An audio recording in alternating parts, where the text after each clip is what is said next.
Good morning, good afternoon, good evening, wherever you are in the world. Thank you for joining me for this week's edition of the SMIE Consulting Midweek Roundup. It's Wednesday, July 10th, 2024, and today we're going to be answering three questions we've been hearing from international educators over the past 7 days. And as we do each week, the questions that we ask and answer here on the Roundup are taken from themes we see developing in our newsletter that comes out on Monday mornings. That newsletter you can find in three different ways. Either subscribe to it and see an archive of all of our past editions on our website at smieconsulting.org/subscribe, where there will be a subscribe link where you can go in, fill in your information, and get that email version of the newsletter in your email inbox every Monday morning at 9 a.m. Eastern. Also dropping the links to this past Monday's email version, as well as a LinkedIn version to which you can subscribe as well, free of charge to any that choose to get their international ed news through our LinkedIn version of the newsletter. So between the two, we're very proud to say that we were closing in on 2,000 subscribers to those newsletter versions, and very excited to be playing an important role in the international edification of so many of my colleagues in the field. So that's where we get our information. We cover in the newsletter social media stories, that covers online blogs, that covers upcoming webinars, AI tools, various reports, digital media, webinars that might be coming up that you want to keep on your radar and attend. We provide our hot takes on those different stories on Monday, and then go more in depth into the themes, the general themes that we see developing in those news stories on Wednesdays. So let's get right to our first question of the week, and that is, do international students stay in the United States? Now, a lot of countries have been having challenges recently as major destinations for international students, with net migration concerns in the UK, Canada, Australia, where there has been serious issues in terms of too many coming in, perhaps, that were clogging up national services for healthcare, for housing, for assistance, all of these things that are impacted with larger concentrations of new people coming into a country. Now, what we're focusing on here in the United States are longer term visions. We've had a couple of news stories recently with former President Trump announcing day one priorities to give green cards to all international college graduates. That, whether that happens or not, is maybe a pipe dream, but if and when it does happen, it certainly raises the game in terms of the destination, the U.S. being a destination that really provides opportunities to stay if you want, to work long term and eventually become residents of the country, and even become residents immediately after graduation. And that's something that, if it ever happens, would clearly blow all other competition out of the water in terms of capacity, in terms of opportunity. The U.S. would suddenly be an unstoppable force in international education. We're already the number one destination, but this would certainly elevate our numbers drastically in the coming years. Why are we able to do that where other countries are having to cut back? Canada, UK, Australia, and even put caps on their international student numbers in many of those cases. It's because of the one issue that will always be in the United States' favor in terms of the capacity of our institutions to enroll these students and to provide services for these students and to provide housing for these students, where we're actually physically set up to do so. Whereas universities in the UK, Australia, Canada have struggled mightily with providing housing for all the students that they've been admitting, more and more students that they've been admitting, and not taking into consideration, frankly, the impact those more and more students have on housing and other services in local communities. And even in large metropolitan areas, what that happens when there's an increased supply of or demand for homes and apartments, and a limited supply, then the prices skyrocket and forcing international students into very unpopular living arrangements. So that's a real big challenge, and the U.S. will always have the capacity to grow more and more, where we're at 5 or 6% of our total higher ed population being international, whereas Australia, UK, Canada are 20, 25, 30, 35% or more, many institutions. So the question is, do international students stay? And looking at a longitudinal study over a period of 10, 15 years on whether students are actually staying in the United States after they graduate. The data from a recent survey that was provided by the Economic Innovation Group in a recently released report that 41% of international graduates of bachelor's, master's, and doctoral programs in the U.S. remain in the country long term. Retention rate is lowest for bachelor's degree recipients. We're at about 17%, whereas 41%, more than 4 out of every 5 do move away. That half of, for bachelor's degree students. For master's degree students, half of master's degree students stay, and a quarter of PhD recipients leave, meaning 75% do stay. So that tells you at least percentage-wise where the numbers go. The more degrees, or the higher your degree level in the U.S., the more likely it is that you're going to stay. So the data shows that between 2012 and 2020, more than 1.1 million foreign students graduated from American universities had moved away. That's not the total that graduated, that's how many moved away by 2021. So where retention is highest, if it matters, West Coast is highest and Northeast is lowest in terms of the numbers that graduate that are willing to stay. So the numbers, 41%, might seem a little low. Actually, from some countries, that might be high, with quarter or 30% in Australia and the UK reported in recent years. So, and Canada might be a little bit more, but I've only seen 25, 30, maybe 35%. So I think the numbers are certainly in our favor in terms of the track record, even though the way to stay long term is a very long and winding road for international students. It's not a clear-cut path. And as we've talked many times here on the Roundup before, the fact that international students are when they come into the United States, are coming in a non-immigrant visa category.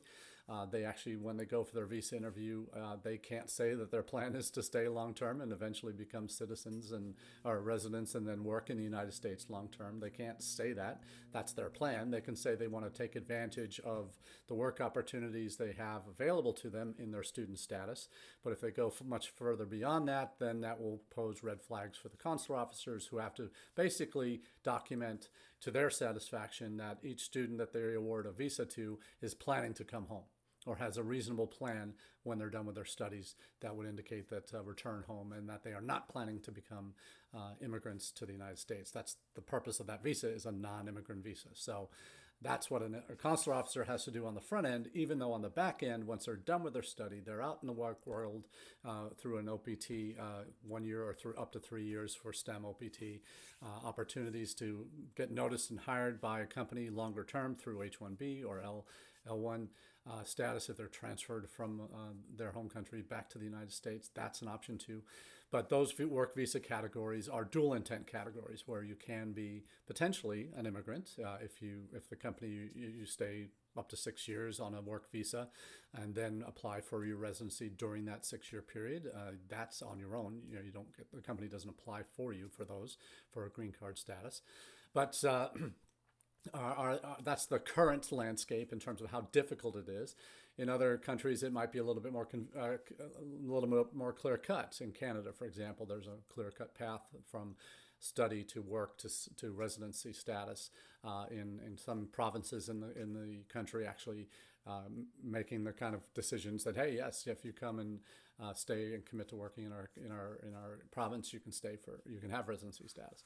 So all that's a lot of variables out there in the wider world, but certainly the U.S. is probably the most complicated for an international student who comes here to study, who potentially might want to stay. For those that do want to stay, the 41% who have, they've gone through very significant hoops in order to stay in the United States for longer term purposes to work. So that very interesting study from the Economic Innovation Group certainly lays out the way that the article is written and the study is related. It seems like, well, only 41% stay. So the numbers maybe can and should be a lot higher, and we'll talk more about that in our second question. But the data certainly is certainly backing up what I think is good news for U.S. colleges and universities, that even though it's a very difficult pathway to stay, the U.S. as a destination, not only for study, but for potential opportunities after study to work and potentially stay long term eventually residents, is very strong. The higher the degree level, the greater the likelihood the student will want to stay. Now, what if policy changes happen, like former President Trump initiative, if he's reelected or elected again to a second term in the upcoming November election? If that does ever happen, most folks in the industry are doubtful, but if that ever does happen, that would be quite a significant boost and would probably change these numbers remarkably in the coming years. But do most students stay in the United States? I would say the majority don't currently, but there are opportunities to stay if they choose, and legally to stay. And if policy changes with the next administration, maybe even more reason for them to stay, and a much easier path for them to stay. So that's something that we certainly want to talk about in the days and weeks to come. Now, the next question, the logical next step is, how do we encourage more students to stay? And obviously not every country is eager to, students that come from those countries are having the first point in their minds that I'm going to stay in the United States when I'm done with my studies. We know some countries, India in particular, are hypersensitive to the opportunities and react very positively in terms of the opportunities to stay longer term in the United States. They are so hungry for opportunities to work that anyone who's been in international student services offices for any length of time knows the questions about CPT, Day 1, and OPT are ever present from students from India. That these are things that you need to prepare for. So I've always shared, certainly since we developed the 6Ps 4 years ago now, to explain to future students what the options are and what the benefits of coming to your institution need to be expanded, not just to glorifying your institution's positive trends and values and opportunities, but to talk more broadly about how the United States is an incredibly positive destination for students to come into. And we oftentimes miss that when we communicate to future students, is we just focus so much on why we're good and why we should be the destination for you as an institution, not as a nation. Because we forget, and most of us that have our heads down recruiting students every year, we don't look at the bigger picture oftentimes, step back and say, okay, the students we're recruiting, are they looking just at the United States as a destination and just maybe 4 or 5 institutions in our country? Or are they also applying to schools in the UK, Australia, New Zealand, Canada, maybe Germany or India or France as well, or China even as a destination? Do they have other options? And the answer is yes, increasingly so. That's perhaps the majority of students you're interacting with that are future students that you're hoping to have apply and then enroll are also applying to institutions in other countries, not just in the United States. So it just makes sense that if you're talking about with a student about the benefits of your institution compared to schools in Canada, Australia, UK, wherever else, you also need to be taking into consideration what the larger landscape is in those countries, of what the benefits and potential restrictions are, and to be able to articulate that in communication messaging, in individual conversations that you might be having with future students. I don't have those individual conversations with future students unless I'm meeting them at a college fair. I can talk in broad terms about the benefits of the United States, about the diversity of choices that they have, the diversity of students attending our institutions, the diversity of opportunities they will have, the geographical diversity, all of those positives that paint the United States as a better option perhaps than what they might also be considering. To talk about the opportunities post-graduation for work, or even pre-graduation for internships, for other opportunities before they finish their studies that can help enhance their opportunities for jobs and employment. So that's something that we don't often do enough of in the United States in terms of our communication flow, in terms of our messaging, in terms of our values out, in terms of not just talking about our institutional values, but our values as a nation that are important when you consider the other alternatives that they might also be applying to in terms of the difficulties of getting a visa, or if you're from certain parts of the world, or the challenges in terms of staying longer term, and what those options look like. So to be able to articulate CPT, curricular practical training, and OPT options as a value for students coming to the United States is a priority. But also think about that and tie that directly to data that you can share on your students. Hopefully you can gather that at some point on what how many students are taking OPT or CPT opportunities each year, what businesses are they working for. Also that OPT data, mining that data to find out where your graduates are going, what jobs are they taking, where are they where they're living. If you have salary data, great. Percentage data of recent graduates that choose to go apply for OPT, how many get employment. All of these are things you need to be thinking about data collection wise that you can be then sharing with future students. And the work piece is an important part of that. Outcomes we've seen in survey after survey tend to matter more to this group of students applying now for institutional places more than ever before. So having something that you can answer that question for them as part of your communication, as part of the data that you can share, all of that matters. There's a couple of articles here that we'll be sharing links to, one of which is we've always talked about India, how valuable employment opportunities are to them. There's a recent news story from the Economic Times of India that the Consulate General of India in New York has launched a dedicated platform for Indian students to find internship opportunities at companies in the United States. Absolutely amazing that this is happening. It hasn't gotten enough play here in the United States yet, I don't think. That's why we put this out. I have the newsletter to get this information out to you. But this is a significant signpost, obviously, that if you don't think me saying that Indian students care most about opportunities to work, this should tell you that. When it's the Consulate General of India in the United States, in New York, and specifically talking about as part of the initiative to support Indian students in its jurisdiction, India in New York has developed a platform for Indian students to find internship opportunities at companies in the United States. So several Indian and American companies and organizations have agreed to consider deserving Indian students for internship opportunities, it added. This is quite amazing. So to just highlights what we've been talking about for months about how important employment opportunities are for students coming from India. So if the Consulate General of India in New York is highlighting this and actually has developed a database that Indian students in the US can search for opportunities for internships and potential employment, why wouldn't you want to also highlight that? So this is very key. And another article also in the Economic Times from one of the folks at Apply Board talks about highlighting the differences between CPT and OPT for international students. Again, for the Indian market, the U.S. is already the top destination for Indian students. That's not in doubt.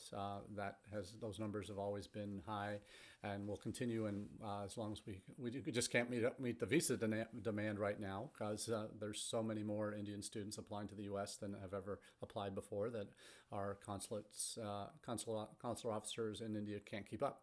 So there's still significant delays there. But this article about the understanding the differences between CPT and OPT, it's obviously for an Indian audience in the Economic Times there. But this is also reflecting what I've been saying about how we need to be articulating this too. That folks in country are doing that. It's also important for us to be doing that when we're messaging out to future students. Now, why does this matter? In India, we know that the amount of Indians studying in the United States is very high. It's the single largest group. We also know that after Mexicans, in terms of each year, the number of new citizens in the United States. Mexicans have been the number one for many years, but Indians are the next largest group. They're the most ones after Mexico, the ones most likely to become eventually citizens in the United States. But before that, we have the work visa category. For OPT, we know that Indian students are about 75 to 80% of those on OPT in the United States are from India. We know that H-1Bs Indians are disproportionately represented. Well over 65% of H-1B recipients each year are from India, largely in the tech fields, but not exclusively. But that's data that matters. But in the United States, we know that there's a huge diaspora of Indians that have come to the U.S. for study, work, and are now living and eventually becoming citizens. So there is this huge diaspora out there. In fact, I think that the largest single group outside their home country. We know that in 2022, there were 1.4 million Indian students studying abroad. 35% of those 1.4 were in the United States. They're doing this overseas study to advance their careers. The U.S. has 4.6 million Indian-born migrants in the United States, but there are many other countries that are also talking about that. And some have talked about this being about brain drain, that maybe we're getting too many folks that from India that and other countries that settle here, and that's obviously the U.S. is a country founded on immigration, nation of immigrants, and the concept of brain drain is one that in international education we don't talk a lot about it, but we talk about it in terms of, well, we don't always want the best and the brightest to stay. Maybe they should go back to their home countries and help build up their own countries. And State Department certainly would be supportive of that, because mutual diplomacy and public diplomacy, what their mutual understanding, public diplomacy, that's their mission. And they do that to hopefully create foreign students here today, world leaders tomorrow, where over 100 world leaders have done some of their education in the United States. So that's their goal, is a macro foreign policy initiative to have these students come, study here, get a positive experience, then go home and then use what they've learned to hopefully have a good relationship with the United States as they become leaders in their own country. But there's also a conversation on brain circulation now, and specifically with India, because India, because of the large diaspora we have here, there's actually the world's largest recipient, according to the World Bank. India is the largest recipient of remittance from abroad. I learned about remittance for the first time in 2016 when I traveled to Nepal, where I found that remittance is the number one source of income for the country in Nepal. And that remittance is those able-bodied adults that go abroad to work and then send money back home. That was the largest source of income for the country in terms of an industry. In India, it's not the largest, but over $125 billion US comes back to India each year, and about 35% of that's from the United States. And the remittances are sent back from relatives in the U.S. and other countries, sending money home for reducing poverty, improving nutrition, building household resilience. That many of these, the remittance helps. We have return migration after a stint abroad when they have worked for a while. Maybe the U.S. company that they've worked for is opening up operations or has operations in India, that they then are sent back to run different parts of the operation there because of their experiences. Those are the whole concept of brain circulation is very much an important piece of that national education policy as well. So there's a lot of possibilities. So we talk about the impact of work on how we can encourage more students to stay, and the opportunities to become part of this larger community is obviously an important piece of that puzzle. So let's get into the final question of the day. And for that, we're going to turn to our friends across the pond who just had an election on July 4th. How dare they have an election on Independence Day? But in a lot of ways, that election result, which was a sweeping victory for the Labor Party for the first time returning to power, returning to the prime ministership to returning to running the country for the government. First time in over 14 years that they've been in, Labor has been in power. That has meant that they, on election day, they have a kind of a renewed hope for change in the United Kingdom. And our colleagues in the international ed sector in the UK certainly were optimistic about what was Labour's positions vis-a-vis net migration and certainly higher education. They seem to be fairly much more positive towards a Labour victory, what that would mean for them, as opposed to Conservatives staying in power. So with the election result that was resulted in over 450 seats to Labour in the Parliament, you now have a changing of the guard in terms of not at Buckingham Palace, but in terms of who occupies number 10 Downing Street in the Prime Ministership. And Keir Starmer is now the new Prime Minister there. What is on the horizon for our colleagues across the pond? Many have talked about, well, it can't get any worse than it was under the Tories. And there's a couple articles I'll share the links to that do get into this a bit, talk about, well, what the expectations are post-election. There's one article from my colleague Louise Nicol has asked, all change? Have UK universities actually dodged a bullet? And she goes into some of the, obviously, challenges that other countries have faced, Australia, Canada, with the caps that they have placed on net migration and how that will impact international student enrollments. Louise also at the head of her article talks about numbers of student visas issued for January is down, or for this next fall section is down 27%. Because of the dependent visa ban that was introduced in January that impacted India, Nigeria, and Pakistan, some of the largest senders to the UK. But data from Enrolli, which is sort of the company that helps universities kind of get students to that last section through the visa section and an enrollment section, that through deposits that they help facilitate, that they showed a 46% decrease in international student deposits for this coming fall term. So that's never good. 46% is huge number, huge drop. But the saving grace was, well, the graduate route was preserved, their post-study work opportunity, that immigration figures were actually already down before the imposition of these dependent bans and other things. So there may be hope there. But the question is, in light of Australia and Canada's restrictions, so does the U.S., have they dodged a bullet in the U.K.? So there are two, Luis proposes that there might be two scenarios. One is that the UK rebounds strongly following policies that adversely impacted existing and current international students, because in other countries, Australia, Canada were highlighted, that there will be some cost cutting and redundancies in the short term. It could have been far worse. But the second more likely scenario in her indication is that the damage has already been done. That the ban on dependence from January and bad headlines in both the UK and overseas press regarding the graduate route review that's perception bias, right? You hear these stories and that turns you off to potentially even applying. Even though the election results seem to be a more positive one, Louise's opinion is the damage is already done. The other potential obstacle to rebounding in the UK is that the policy announcements are that they're really not what she calls incomprehensible to most prospective students who are not already up to speed with what the politics of the UK is.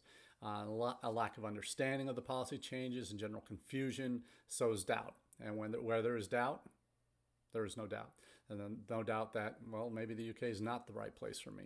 So that's the real challenge that the UK faces, that it's going to be a long road back to recover from the damage done in the previous administration.